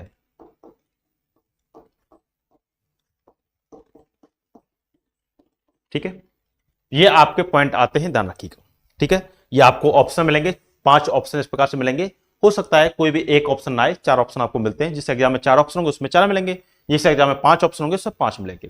तो पहला है फर्स्ट निष्कर्ष अनुसरण करता है, दूसरा है सेकंड निष्कर्ष अनुसरण करता है, तीसरा है फर्स्ट और सेकंड दोनों निष्कर्ष अनुसरण करते हैं, और डी है ना तो फर्स्ट ना ही सेकंड निष्कर्ष अनुसरण करता है, और ई है या तो फर्स्ट या सेकंड निष्कर्ष साथियों क्या है, अनुसरण करता है। या तो का मतलब पॉसिबिलिटी होती है, ध्यान रखिएगा, मैं पॉइंट का आपके इसके अनुसार समझाऊंगा।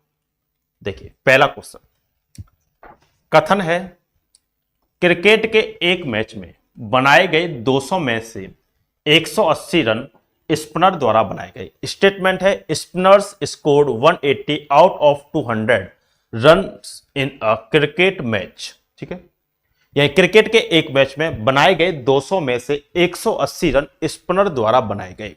निष्कर्ष पहला है आरंभिक बल्लेबाज स्पिनर थे, सेकंड है टीम में ज्यादातर स्पिनर थे, कम से कम 50% रन स्पिनर द्वारा बनाए गए, और 90% रन स्पिनर द्वारा बनाए गए। अब यहां आपकी सोचने की क्षमता को डिपेंड करता है। देखिए आपने देखा, ये आप समझे कि क्रिकेट के एक मैच में 200 में से 180 रन स्पिनर द्वारा बनाए गए, तो ये आपको पता ही दर्शाता है 90%। ठीक है, क्रिकेट के एक मैच में 200 में से 180 रन स्पिनर द्वारा बनाए गए, तो ये आपको दर्शाता है कि 90% रन स्पिनर द्वारा बनाए गए। स्पिनर का मतलब होता है कि आरंभिक बल्लेबाज ओपनर होते हैं, मिडिल बल्लेबाज होते हैं, उसका स्पिनर आते हैं। स्पिनर का मतलब एक कैटेगरी होती है जो स्पिन बॉल डालते हैं, वो उसी को स्पिनर बल्लेबाज बोल देते हैं। ये ध्यान रखिए, आरंभिक बल्लेबाज स्पिनर थे। आपके माइंड में थोड़ा बहुत भी अगर ये जाता है, हो सकता है, ध्यान सुनिएगा, अगर आपको लगे ये बात 100% सही है, वही निष्कर्ष होता है। मैंने आपको बताया निष्कर्ष जो होते हैं वो 100% ट्रू होते हैं।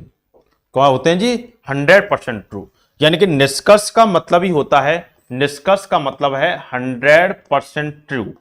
अगर 100% ट्रू है यानी कि आप उसके बारे में अदर नहीं सोच रहे हैं, जो बात 100% ट्रू है वही बात निष्कर्ष है। ये ध्यान रखिएगा, निष्कर्ष का मतलब 100% ट्रू। अगर थोड़ा सा भी उसके परे जाते हैं, वह बात पूर्ण धारणाओं में चली जाएगी।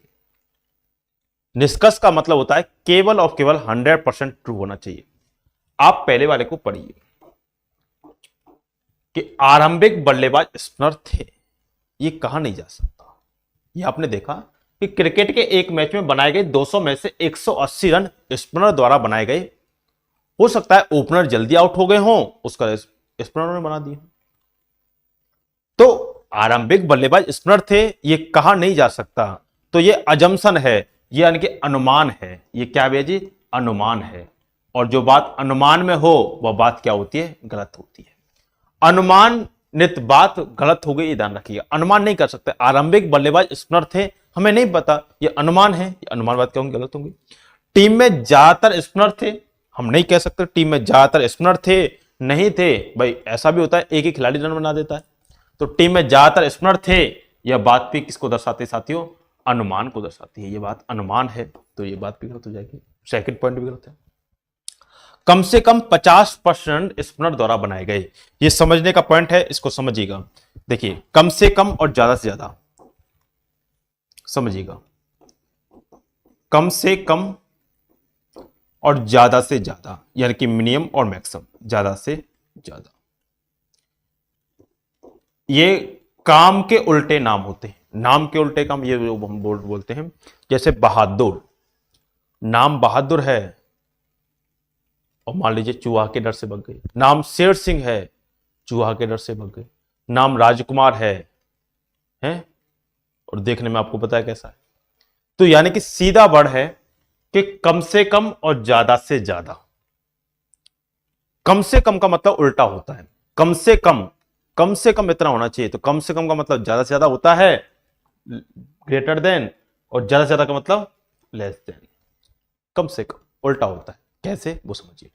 जैसे मान लीजिए आपकी माताजी ने 3 गिलास दूध बनाए, हॉर्लिक्स, बॉर्नवीटा और कॉम्प्लान। अब आपकी माताजी ने 3 गिलास दूध बनाए, हॉर्लिक्स, कॉम्प्लान और बॉर्नवीटा। आपसे बोला कम से कम 1 गिलास दूध पीना है। 3 गिलास दूध बनाए हैं, आपसे बोला कम से कम 1 गिलास दूध पीना है। कम से कम 1 पीजिएगा, नहीं तो मार पड़ेगी। तो कम से कम 1 पीजिए, चाहे आपको भूख भी नहीं है, लेकिन कम से कम 1 पीना है। तो कम से कम 1 पीना है। ज्यादा भूख है 2 पीजिए, और ज्यादा है 3 पीजिए, लेकिन कम से कम 1 आपको पीना ही है, यह ध्यान रखिएगा। तो कम से कम का मतलब हम जा कर रहे हैं, कम से कम 1, तो 1 तो पिएंगे, 2 भी पी सकते हैं, 3 भी पी सकते हैं। तो कम से कम का मतलब ज्यादा से ज्यादा हुआ। ज्यादा से ज्यादा का मतलब होता है कम से कम। जैसे ज्यादा से ज्यादा 1 गिलास दूध पीजिए, 3 गिलास दूध बनाए, तो ज्यादा से ज्यादा 1 गिलास दूध पीना है, 1 से ऊपर नहीं पी सकते। या तो 1 पीजिए, मान लीजिए गुस्सा हो गए तो बिल्कुल भी मत पीजिए। ये पॉइंट जब वेन डायग्राम हम पढ़ाएंगे या आप क्यूबन क्यूबर्ड वगैरह पढ़ाएंगे तो उसमें कराएंगे, बिल्कुल भी मत पीजिए। इसका भी सबसे बड़ा अहम रोल होता है। जैसे आप मेला देखने गए, आपके पिताजी ने आपको 100 रुपया दिए, बोला ज्यादा से ज्यादा 20 रुपए खर्च करने हैं, तो या तो 20 कीजिए, और मान लीजिए आप रेस होगा कि 20 ही क्यों कीजिए, तो 20 से कम कर सकते हो, या तो 20 कीजिए। 20 से ज्यादा कर नहीं सकते, ज्यादा से ज्यादा 20 ही करने हैं, तो बिल्कुल भी मत कीजिए। रेस हो गए तो बिल्कुल भी मत कीजिए। तो यही पॉइंट भी इसमें आता है। तो कम से कम का मतलब ज्यादा से ज्यादा होता है, ज्यादा से ज्यादा का मतलब कम से कम।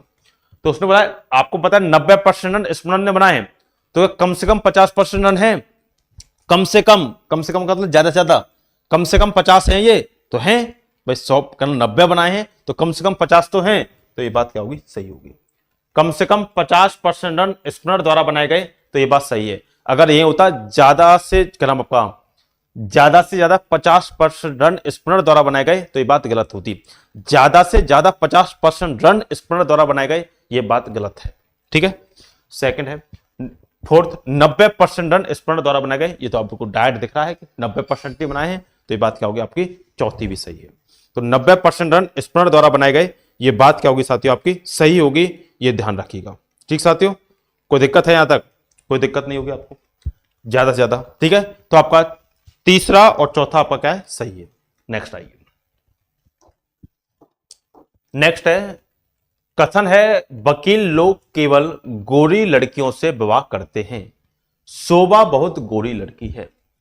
कथन आपका आया वकील लोग केवल गोरी लड़कियों से विवाह करते हैं, शोभा बहुत गोरी लड़की है। स्टेटमेंट है लॉयर्स ओनली मैरी फेयर आपका skinned women's, Shobha is a very fair skinned girls. यानी कि वकील लोग केवल गोरी लड़कियों से विवाह करते हैं कि शोभा बहुत गोरी लड़की है। निष्कर्ष है शोभा का विवाह किसी वकील से हुआ है, और सेकंड है शोभा का विवाह किसी वकील से नहीं हुआ। ये पॉइंट समझने वाला है वो समझिएगा, ध्यान समझिएगा। बोला है कथन है वकील लोग केवल, केवल वर्ड किसके लिए आया, वकीलों के लिए है, गोरी लड़कियों के लिए नहीं है, क्योंकि केवल का मतलब उल्टा होता है। वकील लोग केवल गोरी लड़कियों से विवाह करते हैं, ऐसा नहीं कि गोरी लड़की अगर विवाह करेगी तो वकील से ही करेगी, ऐसा नहीं है। लेकिन यह पॉइंट है कि वकील लोग केवल गोरी लड़कियों से विवाह करते हैं। अगर यदि वकील विवाह करेगा तो वो केवल और केवल गोरी लड़की से ही करेगा, यह ध्यान रखिएगा, ठीक है। तो वकील लोग केवल गोरी लड़कियों से विवाह करते हैं। अगर वकील यदि विवाह करेगा तो गोरी लड़की से ही करेगा, लेकिन यह फिक्स नहीं कि गोरी लड़की वकील से विवाह करे। मान लीजिए 2000 गोरी लड़की हैं, ठीक है, और 1000 वकील हैं,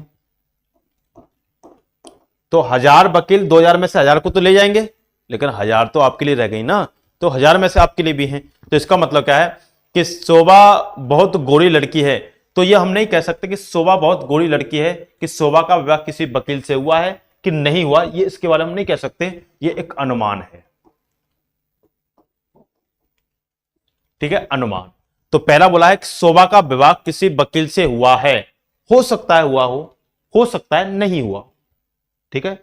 यहां जो बात जा रही है वो जा रही है आपकी 50% ट्रू और 50% फॉल्स। तो 50% ट्रू और 50% फॉल्स कि शोभा का विवाह किसी वकील से हुआ है, हो सकता है हुआ हो।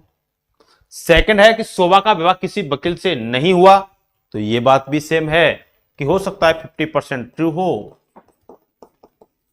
50% फॉल्स, ठीक है। तो यहां हम अब धारणा को नहीं बना सकते, ध्यान रखिएगा, ठीक है।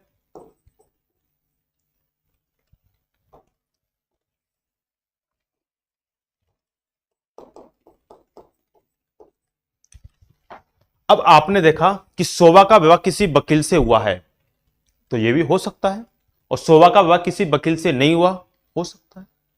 तो यहां दोनों सही, क्या आपका दोनों गलत होंगे। लेकिन यहां याद रहे जो सबसे मेन पॉइंट है वो ये वाला है कि यहां समझाने वाला कि यहां आएगा या तो फर्स्ट सही या सेकंड सही। अब आप बोलोगे यहां या तो क्यों लगा है वो बता दीजिए। यहां या तो इसलिए लगा है क्योंकि आपको पता है यहां या तो इसलिए लगाया गया है कि वकील लोग केवल गोरी लड़कियों से विवाह करते हैं, शोभा बहुत गोरी लड़की है। अब शोभा एक लड़की है, ठीक है, एक लड़की शोभा है और शोभा गोरी है, तो या तो शोभा का विवाह किसी वकील से हुआ है और या नहीं हुआ। तो यही दो पॉइंट दिए कि शोभा का विवाह किसी वकील से हुआ है और शोभा का विवाह किसी वकील से नहीं हुआ। तो आप माइंड में खुद ही सोच सकते हो कि या तो शोभा का विवाह किसी वकील से हुआ है या नहीं हुआ है। तो या वर्ड तो वैसे भी आ रहा है माइंड में कि या तो विवाह हुआ है या नहीं हुआ है, तो ऑप्शन जाएगा या तो पहला सही या दूसरा सही। ये याद रखिएगा, ये क्वेश्चन आपका सी सेट में आया हुआ है, ध्यान रखिएगा, ठीक है। तो ये क्वेश्चन पुनरावृत्ति वाले क्वेश्चन होते हैं, और जो पुनरावृत्ति वाले क्वेश्चन हैं उन्हीं को मैं ज्यादातर कराऊंगा, ये ध्यान रखिएगा, ठीक है। पुनरावृत्ति वाले क्वेश्चन को मैं ज्यादातर कराऊंगा, तो इन पॉइंटों पे ज्यादातर ध्यान दीजिएगा। किसी को कोई दिक्कत है तो एक आप पॉइंट पूछिए जल्दी फास्ट।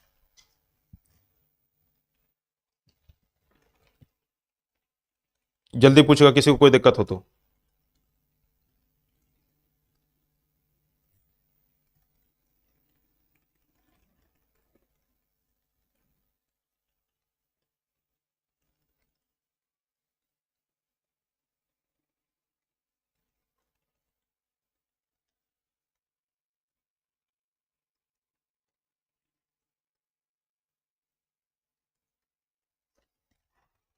कोई दिक्कत है किसी को?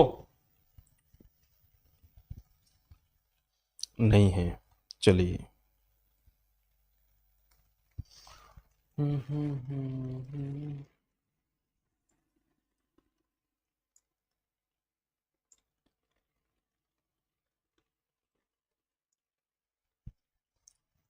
चलिए, तो नेक्स्ट क्वेश्चन, नेक्स्ट है, कथन है स्वदेशी कच्चे तेल के उत्पादन की तुलना में घरेलू मांग तेजी से बढ़ रही है। कथन क्या है? स्वदेशी कच्चे तेल के उत्पादन की तुलना में घरेलू मांग तेजी से बढ़ रही है। निष्कर्ष है कच्चे तेल का आयात करना चाहिए, घरेलू मांग को कम किया जाना चाहिए। बहुत बेस्ट क्वेश्चन है, समझने का प्रयास करिएगा कि स्वदेशी कच्चे तेल के उत्पादन की तुलना में घरेलू मांग तेजी से बढ़ रही है, यानी कि देश में स्वदेशी जो कच्चा तेल है उसका उत्पादन उतना नहीं हो रहा है जितना कि आपका खपत है। अब इस चीज को समझिए, जिसका इकोनॉमिक्स पढ़ी होगी उसको समझ होगा, मांग खपत ये क्या होते हैं समझिए। जब घरेलू मांग तेजी से बढ़े, ध्यान रखिएगा, जब घरेलू मांग तेजी से बढ़े तो इसको कम करने का एक ही तरीका है कि या तो आयात कीजिए उस चीज का, दूसरे देशों से लीजिए, या खपत को कम कर दीजिए, क्योंकि उत्पादन नहीं बढ़ा सकते, क्योंकि उसमें बोला है कि स्वदेशी कच्चे तेल के उत्पादन की तुलना में घरेलू मांग तेजी से बढ़ रही है। भाई जितना उत्पादन हो रहा है उससे ज्यादा उत्पादन तो हो नहीं सकता है, ऐसा तो कोई पॉइंट है नहीं कि उत्पादन होगा, वो तो एक परे बात है, वो तो आगे जाके देखेंगे। लेकिन स्वदेशी कच्चे तेल के उत्पादन की तुलना में घरेलू मांग तेजी से बढ़ रही है। अगर मांग को कम करना है तो करना क्या होगा वो समझने का प्रयास कीजिए। तो कच्चे तेल का आयात करना चाहिए, मैंने आपको बताया अगर घरेलू मांग को तेजी से बढ़ रही है उसको यदि कम करना है तो या तो आयात कीजिए या खपत को कम कीजिए। तो घरेलू कच्चे तेल का आयात करना चाहिए, यह बात भी सही है, और घरेलू मांग को कम किया जाना चाहिए, यह बात भी सही है। और एक चीज ध्यान से सोचिएगा, माइंड पे जोर डालिए कि कच्चे तेल का आयात कर लें तब भी मांग की पूर्ति हो जाएगी, और यदि खपत को कम कर दें तब भी मांग की पूर्ति हो जाएगी। अगर इनमें से कोई एक पॉइंट को हम कर लें, या तो कच्चे तेल का आयात कर लें तो भी कोई दिक्कत नहीं है, तो भी आपका संतुलन बन जाएगा। घरेलू मांग को कम कर दें तो भी संतुलन बन जाएगा। अगर दोनों ही चीज कर दें तो दिक्कत हो जाएगी। फिर अगर आपने आयात भी करिया चीज और घरेलू मांग कम कर दिया तो उस चीज की अधिकता ज्यादा हो जाएगी, ये समझिएगा ध्यान से। उस चीज की अधिकता हो जाएगी तो फिर उसका कोई मूल्य नहीं रहेगा, और जब कोई मूल्य नहीं रहे तो बात गलत होता ही है, यह ध्यान रखिएगा। आपके मान लीजिए घर में सालाना गेहूं की खपत मान लीजिए आपका 1 क्विंटल की है, और आपके 1 क्विंटल आपके क्या नाम है उत्पादन भी है, तो कोई दिक्कत नहीं है। अगर उत्पादन मान लीजिए आधा क्विंटल है, ठीक है, आधा है, उससे ज्यादा खपत है तो आप आधा क्विंटल किसी दूसरे से ले लीजिए। आपने क्या किया, आधा क्विंटल ले लिया और आपने खपत भी क्या है 1 क्विंटल से आपने आधा क्विंटल कर दी, तो आधा क्विंटल बचा रह गया ना, और उसका कोई मोल रहेगा नहीं रहेगा। तो ये सीधा पॉइंट होता है इसका, तो ध्यान दीजिएगा। अगर समझिए कि सब अच्छी चीज, अगर खपत कम करोगे तो संतुलन बन जाएगा, या फिर किसी चीज का आयात कर लीजिए तो संतुलन हो जाएगा। दोनों चीज, या तो आप खपत को कम कर दो या तो आप आयात को ज्यादा कर दो, तो दोनों चीजों संतुलित हो जाएगा। और दोनों चीज कर दी तो फिर दिक्कतें आ जाएंगी। आपको एक ही चीज करनी है, तो खपत को कम करो या आयात को बढ़ाओ, एक ही चीज कर सकते हो। अगर दोनों चीज कर रहे हैं तो ये जाएगा या तो फर्स्ट सही या सेकंड सही। आई बात समझ नहीं आई? यानी या तो खपत को कम करो, तो या तो खपत कम कर दीजिए या आयात को बढ़ा दीजिए, कोई एक ही काम कर सकते हो। तो आंसर जाएगा या तो फर्स्ट सही है या सेकंड सही है। तो समझिएगा, कच्चे तेल का आयात करना चाहिए, ये बात भी सही है। घरेलू मांग को कम किया जाना चाहिए, ये बात भी सही है। लेकिन कोई पॉइंट एक ही करोगे, दो नहीं कर सकते। अगर दोनों पॉइंट कर दिए तो उसकी मांग की क्या नाम आपका, उस माल की अधिकता ज्यादा हो जाएगी, और जब माल की अधिकता हो जाए तो उस माल का कोई मूल्य नहीं रहता है। ठीक है, तो एक देश को संतुलित बनाए रखने के लिए हर चीज को सोचना पड़ता है। नेक्स्ट, ये बढ़िया कथन है, समझिएगा। सभी संगठित व्यक्ति विश्राम समय पाते हैं। सभी संगठित व्यक्ति विश्राम का समय पाते हैं। सुनीता अपने बहुत व्यस्त कार्यक्रम के बावजूद विश्राम के लिए समय निकालती है। तो हम कह सकते हैं कि सुनीता क्या है, संगठित व्यक्ति है। देखो, ये दो कथन को जोड़ा गया है। जैसे मैंने बोला कि मैं पॉलिटेक्निक कर रहा हूं, और मैंने बोला नीचे कथन में कि पॉलिटेक्निक के लिए सबसे अच्छा क्या नाम आपका कॉलेज, मैंने कोई सी यूनिवर्सिटी में नाम दे दिया तो ये फिक्स हो जाता कि आप पॉलिटेक्निक उसी यूनिवर्सिटी से कर रहे हैं। आई बात समझ में नहीं आई? तो सभी संगठित व्यक्ति विश्राम का समय पाते हैं। सुनीता अपने बहुत व्यस्त कार्यक्रम के बावजूद विश्राम के लिए समय पाती है। तो सुनीता को आपको इससे रिलेट करना पड़ेगा ही पड़ेगा। क्यों करना पड़ेगा? और व्यक्ति है तो व्यक्ति मेल फीमेल दोनों होता है, ये ध्यान रखें, कहीं आप मेल पे जाएं व्यक्ति को लेकर के। तो सुनीता एक संगठित व्यक्ति हो गई, क्योंकि लिंक कथन ये होता है स्टेटमेंट लिंक क्वेश्चन। ठीक है, स्टेटमेंट लिंक यानी दो कथनों को जोड़ करके जो लिंक बनता है उन्हीं के आधार पर क्वेश्चन होता है, ये समझना। ठीक है, तो सभी संगठित व्यक्ति विश्राम का समय पाते हैं। जितने भी, सभी बोला है, अब सभी वर्ड का उपयोग ध्यान रखना कथन में किया गया है। सभी संगठित व्यक्ति विश्राम का समय पाते हैं। सुनीता अपने बहुत व्यस्त कार्यक्रम के बावजूद विश्राम के लिए समय निकालती है। तो इसका मतलब है सुनीता क्या एक संगठित व्यक्ति है।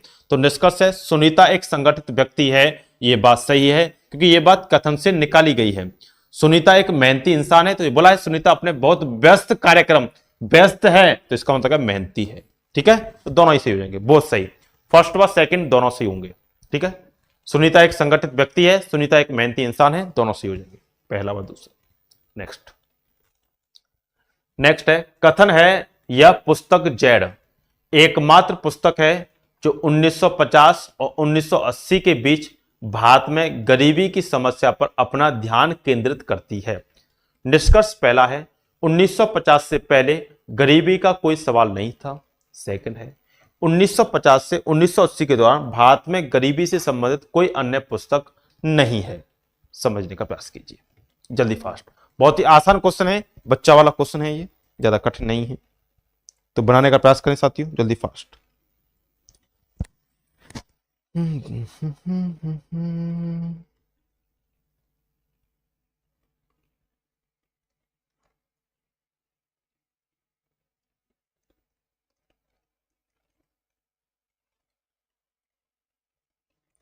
क्या आ रहा है जी? आवाज वगैरह आपको प्रॉपर है ना, कोई दिक्कत नहीं, चलिए।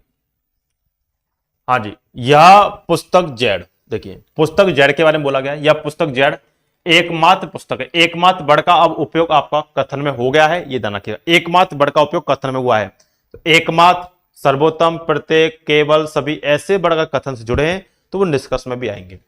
तो यह पुस्तक जैड एकमात्र पुस्तक है जो 1950-1980 के बीच भारत में गरीबी की समस्या पर अपना ध्यान केंद्रित करती है। ठीक है, ये वो आपसे बोला है, यानी कि स्टेटमेंट है book Z is the only book, only word का उपयोग आपका कथन में हुआ है, ध्यान रखिएगा। Only book that focus on the problem of poverty in India between आपका 9500 आपका क्या नाम है 1950 एंड 1980।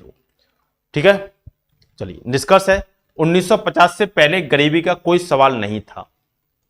तो 1950 से पहले गरीबी का कोई सवाल नहीं था। देखो कथन में 1950 से 1980 इन दोनों के बीच में बात हुई है, तो आप 1950 से पहले नहीं जा सकते, ये बात गलत हो गई। यहां कंपेयर हो जाएगा, तुलना हो जाएगी, ठीक है, कथन के परे आप नहीं जा सकते। चलिए बहुत बहुत धन्यवाद।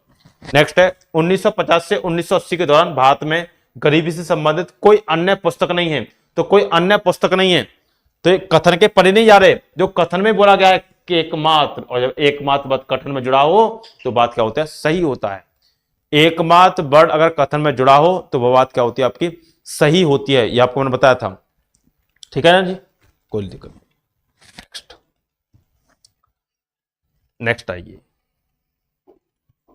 कथन है सफलता का रहस्य उद्देश्य की निरंतरता है। सफलता का रहस्य उद्देश्य की निरंतरता है। इसका पॉइंट क्या है वो समझिए।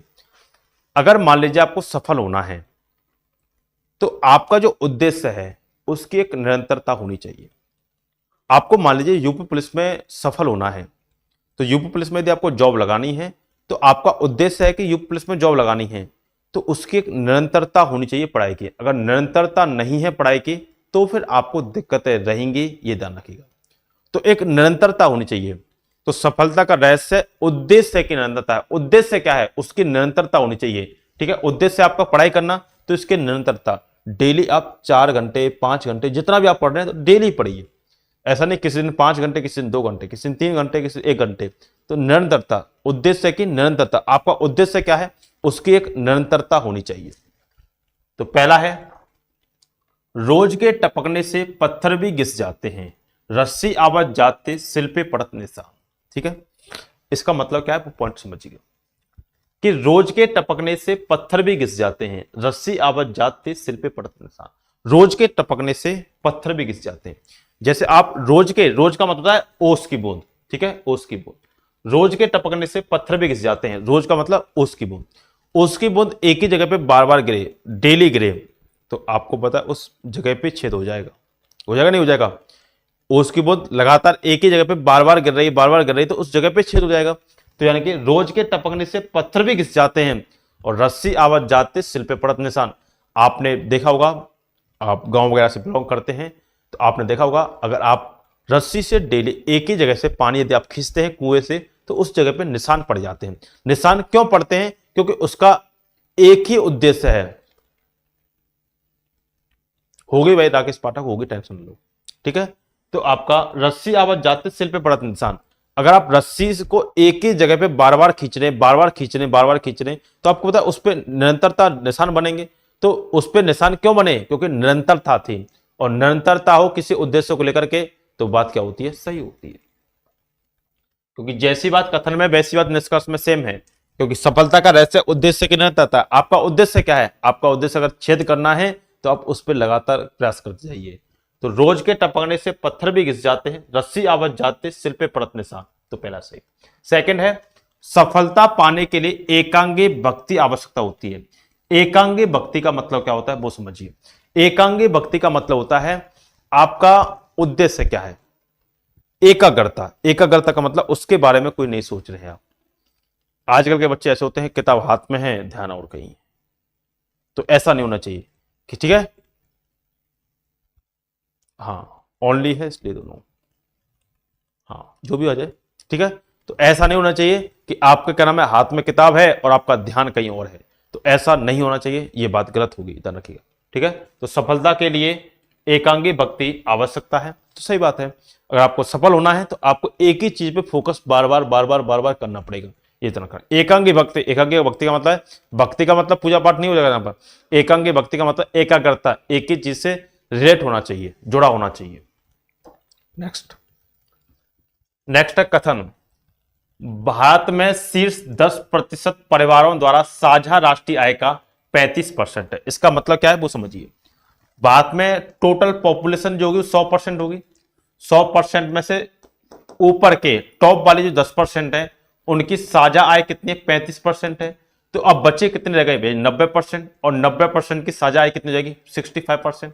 ये आपको पता है भाई। पॉपुलेशन टोटल जो आपकी होगी 100% होगी ना, 100% में से क्या बोला है कि 10% जो है वो 35% है।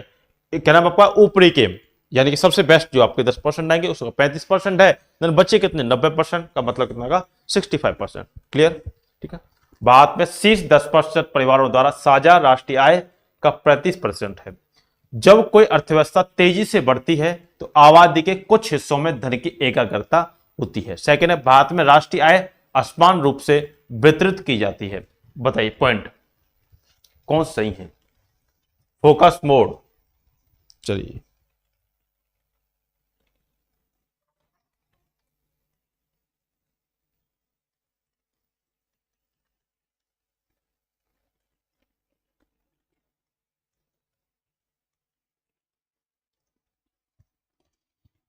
क्लियर है? क्या जगह करिए,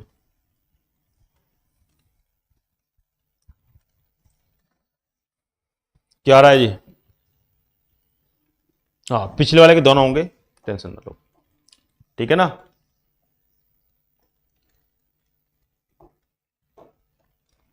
तो इसमें बोला है जब कोई अर्थव्यवस्था तेजी से बढ़ती है तो आबादी के कुछ हिस्सों में धन की एकाग्रता होती है। कुछ हिस्सों में, अब कुछ देख करके इसको सही मत कर दीजिएगा। देखिए कि जब किसी देश की अर्थव्यवस्था तेजी से बढ़ती है तो आबादी के कुछ हिस्सों में ही आपका क्या नाम है अर्थव्यवस्था नहीं बढ़ती है, सभी हिस्सों में बढ़ती है। ध्यान रखिएगा। जैसे मान लीजिए देश की अगर अर्थव्यवस्था बढ़ रही है तो आपके सभी घरों की अर्थव्यवस्था बढ़ेगी। जैसे मान लीजिए देश की अर्थव्यवस्था बढ़ी है तो प्रत्येक घर की अर्थव्यवस्था बढ़ी होगी। पहले किसी घर में एक ही बाइक होगी, अब चार चार पांच पांच। आज से 10 साल पहले जाओगे, आज से 10 साल पहले आप साइकिल पे जाते होंगे, अब बाइक पर जाते होंगे। तो ऐसा नहीं कुछ ही हिस्सों की आपका क्या नाम है अर्थव्यवस्था बढ़े, सभी की बढ़ेगी। हाँ, कुछ की कम बढ़े, कुछ की ज्यादा बढ़े, लेकिन बढ़ेगी सभी की। ये ध्यान रखिएगा। जैसे आपके घर में कोई भी नौकरी नहीं है तो आपकी अर्थव्यवस्था नॉर्मल होगी, या बिजनेसमैन वगैरह नहीं है तो आपकी अर्थव्यवस्था नॉर्मल होगी। जैसे आपके घर में कोई नौकरी लगी तो जिसकी नौकरी लगी उसकी अर्थव्यवस्था नहीं बढ़ेगी, उसकी तो बढ़ेगी बढ़ेगी, आपके पूरे परिवार की भी बढ़ेगी। तो इसका मतलब क्या है? ठीक है, उसका मतलब क्या हो जाता है? उसका मतलब हो जाता है कि आपका जब कोई अर्थव्यवस्था तेजी से बढ़ती है तो आबादी के कुछ हिस्सों में धन की एकाग्रता नहीं होती है, सभी में होती है, सभी में। ध्यान रखने का। तो यह बात आपका कथन के परे जा रही है। जब कोई अर्थव्यवस्था तेजी से बढ़ती है तो आबादी के कुछ हिस्सों में धन की एकाग्रता नहीं होती है, सभी हिस्से में धन की एकाग्रता होती है। ठीक है। पैराग्राफ। भारत में राष्ट्रीय असमान रूप से वितरित है, ये तो आपको पता ही है भाई। ठीक है। सबका टैक्स का अलग अलग वो होता है, कैरेक्टर होता है। ठीक है। जिसकी इनकम जितनी होगी उनका आपका क्या नाम है टैक्स वगैरह होता है। तो भारत में राष्ट्रीय आय, जो आपकी राष्ट्रीय आय है वो आपकी सभी की क्या है, आपका अलग अलग है, इतना आपको पता है। तो ये मैंने आपको कुछ पॉइंट आपको बताए हैं, इसके आधार पर इनका आप सही या गलत आपका आकलन आप कर सकते हो, ये बात ध्यान रखिएगा। बाकी आपका इसकी नेक्स्ट क्लास आपको हम कल कराएंगे, टेंशन मत लेना। आगे आपका जुड़ते रहिएगा। इसमें पूर्ण धारणा है, कथन तर्क है, कथन कार्रवाई है, जितने भी हैं आपको हम नेक्स्ट कराएंगे। ठीक साथियों, चलिए मिलते हैं आपसे। अगर यदि सेशन आपको यदि पसंद आया हो, आपको हेल्पफुल लगा हो, तो आप इस वीडियो को ज़्यादा से ज़्यादा शेयर कीजिएगा और चैनल को सब्सक्राइब कीजिएगा साथियों। मिलते हैं आपसे नेक्स्ट वीडियो में। तो यहाँ तक के लिए धन्यवाद। Bye bye, take care, God bless साथियों। जय हिंद, जय भारत।